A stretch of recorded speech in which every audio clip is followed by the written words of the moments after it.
Consejo del Salario Mínimo Vital y Móvil, allí estamos en el Ministerio de Trabajo, Fernando.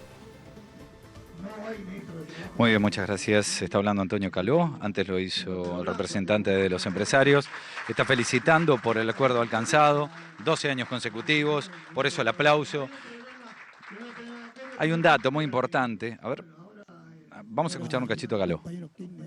Lo han bancado al ministro, que eso también es bueno, y nosotros también lo hemos bancado, lo hemos ayudado, porque entendíamos que era un ministro que era equitativo, hacía el equilibrio cuando tenía que hacer, discutíamos cuando teníamos que discutir, no enojábamos cuando teníamos que votar, pero siempre llegamos a un acuerdo. Sí, señora, le agradezco en nombre de los trabajadores, en nombre de la CGT, su presencia, y estos 8 años que usted va a cumplir como presidenta, creo que yo recuerdo la última vez que firmamos con Néstor las paritarias, que ya se dejaba la presidencia Néstor, estaba Carlos presente, me preguntaron ¿qué opinás vos de estos 4 años de presidente? Le digo, yo no soy muy entendido en la materia, pero le digo, flaco, cariñosamente, tenías más desocupado que votos y llegaste a irte con una intención de voto del 75%.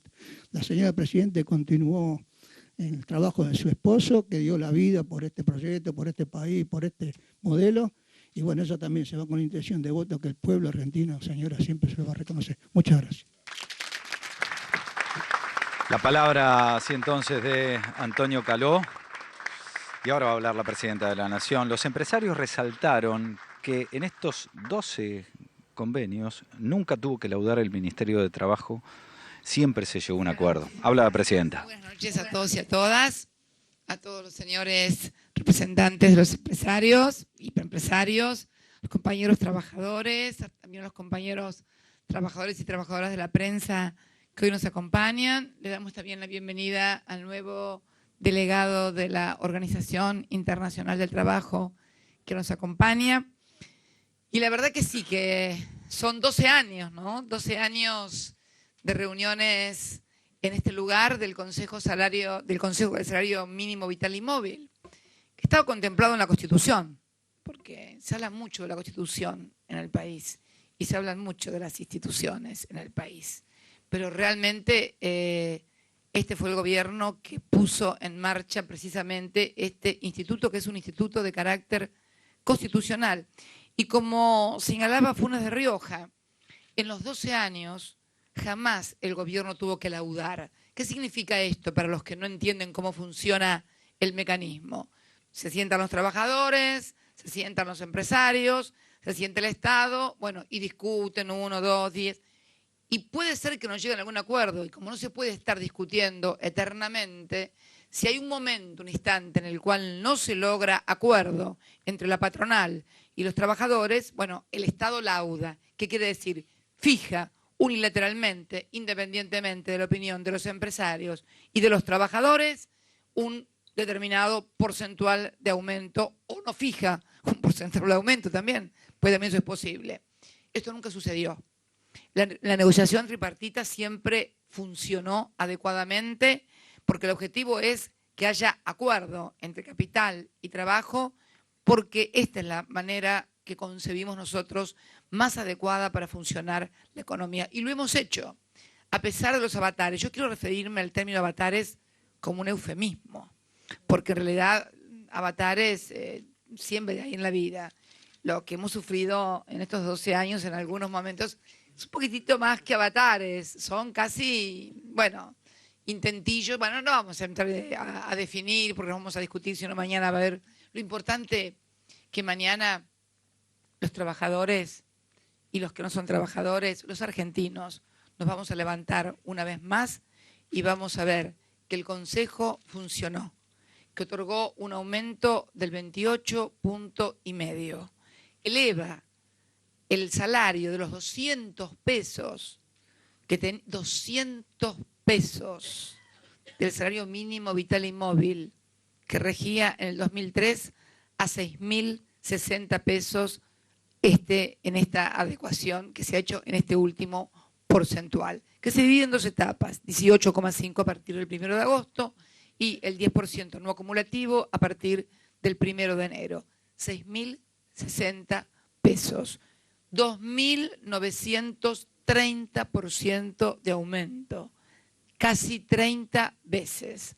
Lo pueden deflactar con los índices que mejor se le ocurran, de acá, nacionales, internacionales, de la China, de donde quieran.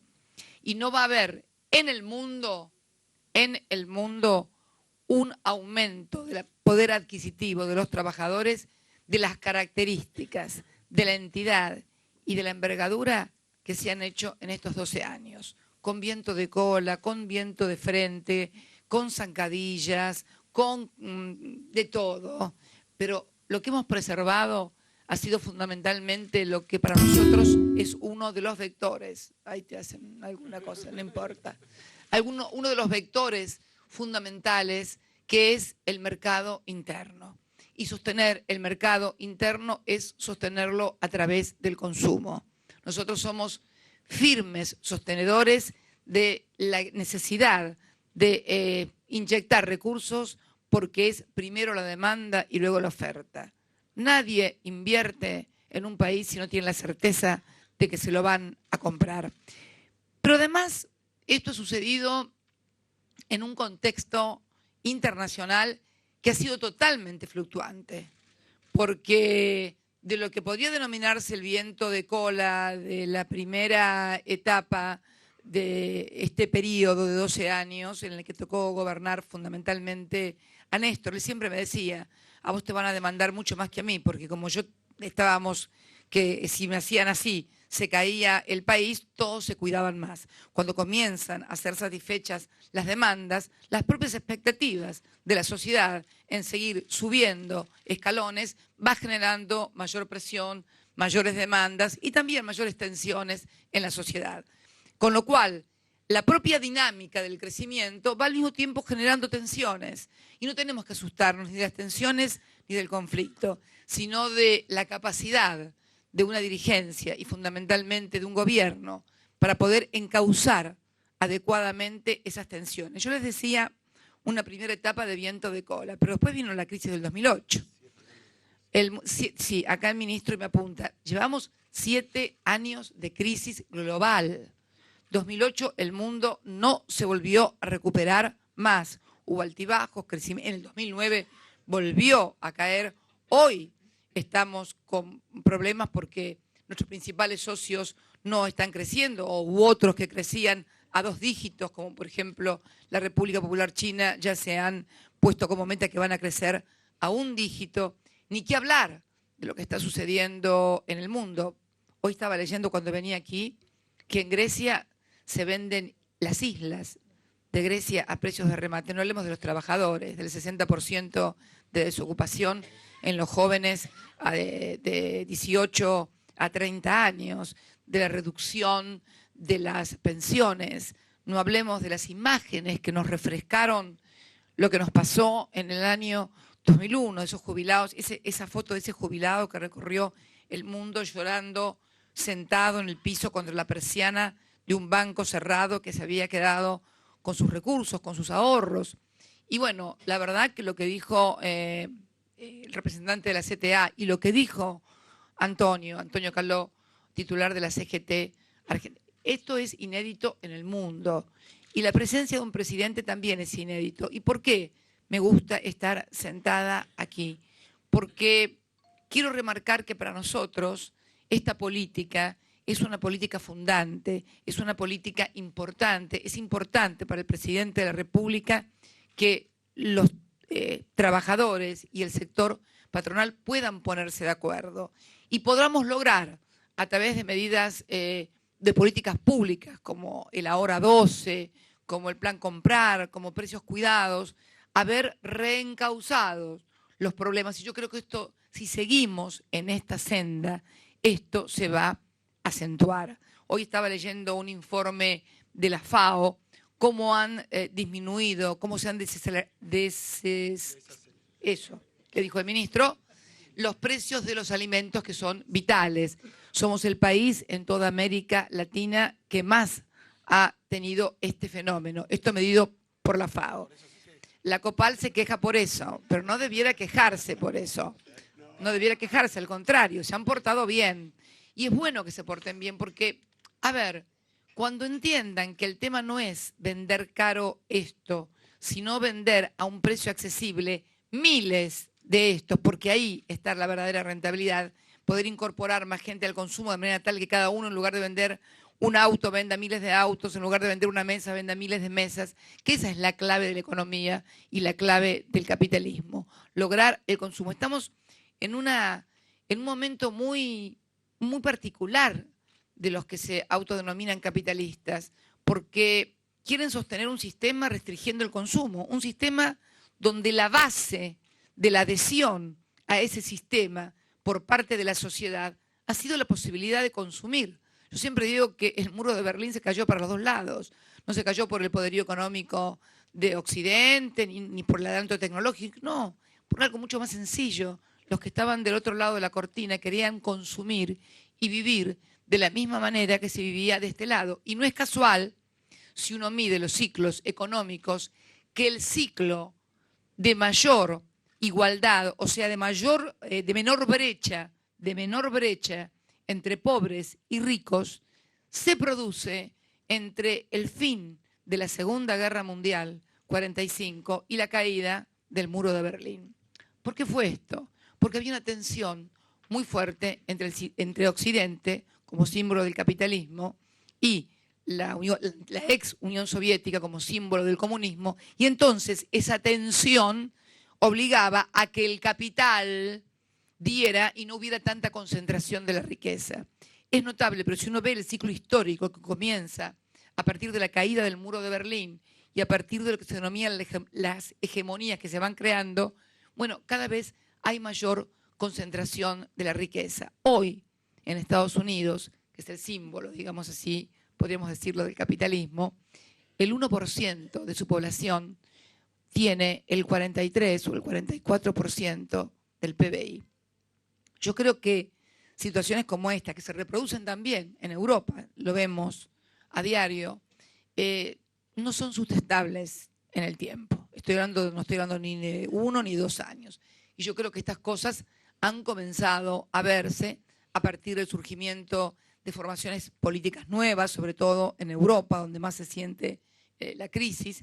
Y yo creo que esto nos debe obligar a todos los argentinos a reflexionar con profundidad cómo seguimos sosteniendo, mejorando y profundizando esto. Hoy Funes de Rioja hablaba que a pesar de las economías regionales, uno de los principales problemas que tenemos es de comprensión, que los problemas de las economías regionales no pueden ser tomados en forma uniforme, en forma homogénea. Primero, porque tenemos distintas actividades en cada economía regional.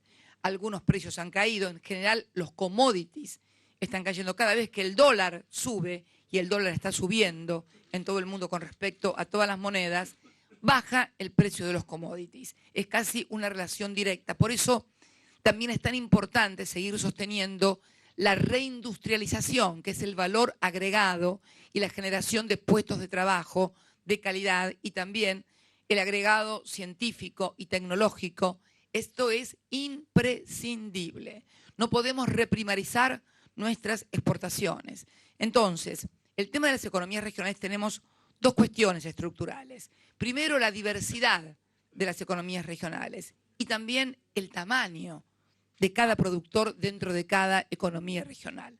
Porque el fenómeno de la concentración en la economía a nivel global se da también a nivel de las economías regionales, a nivel de las producciones, fundamentalmente de los commodities, donde se van agrupando cada vez, concentrando cada vez más, y los pequeños y medianos productores, bueno, obviamente, por una cuestión de relación de fuerzas, reciben un precio mucho menor de sus productos de lo que luego son comercializados por quienes los adquieren. Esto requiere la intervención, tal vez, de nuevos instrumentos del Estado en una forma más fuerte, porque claro, los precios de las economías regionales son precios internacionales, no pueden ser determinados por nosotros. Y el tamaño de un productor, por eso las últimas medidas que hemos tomado en materia granaria, en materia de la leche, es para pequeños y medianos productores. Claro, uvas, peras y manzanas, o sea, un productor, por decir, cañero, de tantos kilos de caña, tantas toneladas de caña, no es lo mismo que el que procesa la caña, vende el papel, la mejor azúcar, no digo el nombre, pero ya todos saben quién es. Pero esto se produce, no es contra nadie en particular. Esto se produce, acá está el amigo de la Copal, para que no se ponga nervioso, le voy a poner algún otro ejemplo que no sea de la Copal. En el acero pasa lo mismo, no es lo mismo un pequeño taller metalúrgico que los amigos de acá de Caló. Bueno, en fin, o sea, no es lo mismo que caiga el precio del acero para un pequeño taller que caiga el precio del acero para un gigante que, bueno, que tiene casi un poder monopólico en materia de mercado. Entonces, por eso no puede haber medidas uniformes y globales. Hay que ir sector por sector, de acuerdo a tamaño de producción.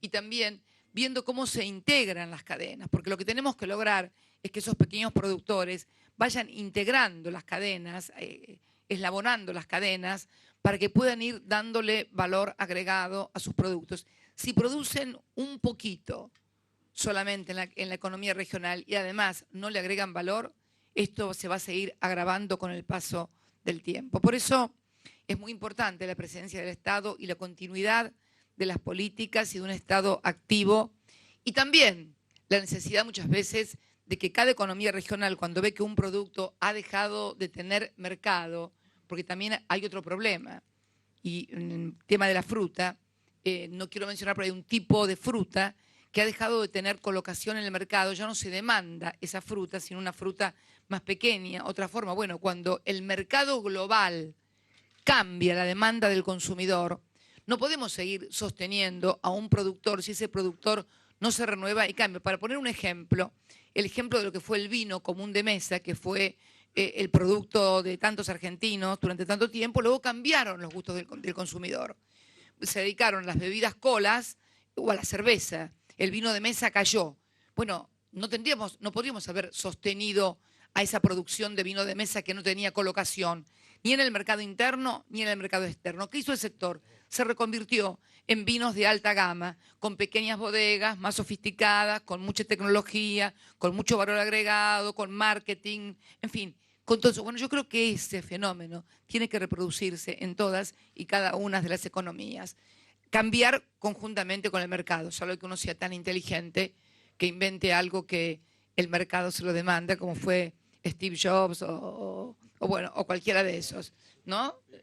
Bill Gates, claro. Allí sí funciona el tema de la oferta y después la demanda, porque alguien crea. Como fue, además, en la fundación del capitalismo, cuando Henry Ford inventa el auto, o Edison con la lamparita, bueno, pero de esos... os vi con la virome. Pero de esos, ¿cuántos hay? No son muchos. Entonces tenemos que tener en cuenta estas reglas y comprender. Y fundamentalmente entender que el tema de la inclusión, y con esto quiero finalizar, cuando hablamos de inclusión no estamos hablando únicamente de los sectores vulnerables, de los sectores de la UH o de la UH por embarazo. No estamos hablando de eso. Cuando hablamos de inclusión, hablamos de una cosa mucho más amplia, porque la inclusión incluye fundamentalmente también al sector empresarial. Todos han sido incluidos. Hoy hay empresarios que no eran empresarios en el 2003. Hoy hay grandes empresarios que en el 2003 eran pequeños o medianos empresarios. Hoy hay comercios o cadenas de comercio que estaban casi fundidas en el 2003 por el auge de los importados y hoy no se cansan de abrir sucursales a lo largo y a lo ancho del país porque hemos tenido una administración de comercio que ha privilegiado la industria nacional, el agregado de valor aquí en la Argentina en todas las actividades. Entonces, estas cosas también tienen, cuando hablamos de inclusión, hablamos de eso, de la inclusión de todos. Es más, sostener la inclusión de los de más abajo es sostener la producción y el trabajo de los empresarios. ¿A quién le venden los televisores? ¿A quién le venden las computadoras? ¿A quién le venden los alimentos? Por ejemplo, la Copal es una de las sectores más beneficiados por las políticas de inclusión social de los sectores más vulnerables. ¿Por qué? Porque los sectores más vulnerables determinan o dedican la mayor parte de sus ingresos a alimentos, a vestimenta, por ejemplo, el sector del calzado de vestimentas. Entonces, esto hay que comprenderlo. Muchas veces se habla con cierto desdén de los programas sociales, pero está comprobado que hemos hecho simulación de PBI sin programas sociales y simulación de PBI con programas sociales y tenemos casi 2 puntos más de PBI con los programas sociales. Entonces, esto significa crecimiento de toda la actividad económica. Esto en lo que hace a la fundamentación económica y, por supuesto, lo que hace a la sustentabilidad institucional y social de un modelo, porque tampoco se puede vivir con el 25 o el 30% de la gente a la intemperie. No hay país, y sobre todo en la Argentina. ¿Y por qué sobre todo en la Argentina? Bueno, porque hace muchos años hubo un señor y una señora que en el año 45 decidieron que, bueno, que los trabajadores tenían derechos, porque aunque no se crea, en aquel momento, hasta que llegó un señor a la Secretaría de Trabajo y Previsión, no había aguinaldo, no había vacaciones pagas, no había licencia por enfermedad, y puedo seguir enumerando derechos que hoy resultan casi imposibles de creer que en algún momento alguien, si se enfermaba, era despedido, o no se le pagaba el sueldo los días que estaba enfermo, o no había vacaciones, o no había aguinaldo. Es más, cuando lo metieron preso a Perón, no pagaron el aguinaldo y decía que se lo fueran a cobrar a Perón. Bueno, esto creó un piso de conciencia social en la Argentina que hace no sustentable los procesos políticos, por lo menos en democracia, sin que haya un bienestar en la sociedad. Entonces creo que todo esto nos tiene que dar, y lo que hemos vivido nosotros también en democracia, desgraciadamente en el año 2001. Afortunadamente, en esa oportunidad, por primera vez en la historia reciente, por lo menos de 1930 a la fecha, la democracia pudo superar, dentro de los propios mecanismos que prevé la Constitución, la más grave crisis económica de la que se tenga memoria. Y hoy, a 12 años, podemos mirar para atrás, no por el espejo retrovisor, no para darnos vuelta, porque si miramos para atrás podemos chocar, por el espejo retrovisor, para no equivocar el camino y seguir adelante sin prisa, pero tampoco sin pausa, pero también sin pausa. Así que yo quiero agradecerles a todos ustedes esta presencia multitudinaria en esta reunión número 12. La del año va a ser el 13. Espero que sea bueno, porque el 13 siempre es un número, a mí no me gusta mucho el número 13, pero bueno, no importa. Lo tienen que hacer bien ustedes, todos, los trabajadores, los empresarios, y lo vamos a hacer bien, como siempre lo hemos hecho en estos 12 años. Así que felicitaciones una vez más a ambos, empresarios y los compañeros trabajadores que han logrado, merced a los buenos oficios del ministro de Trabajo y el nuevo paritario que tenemos, Axel Kicillof, que ha aprendido muchísimo en estos 2 años de ministro. Y ustedes también han aprendido con Kicillof.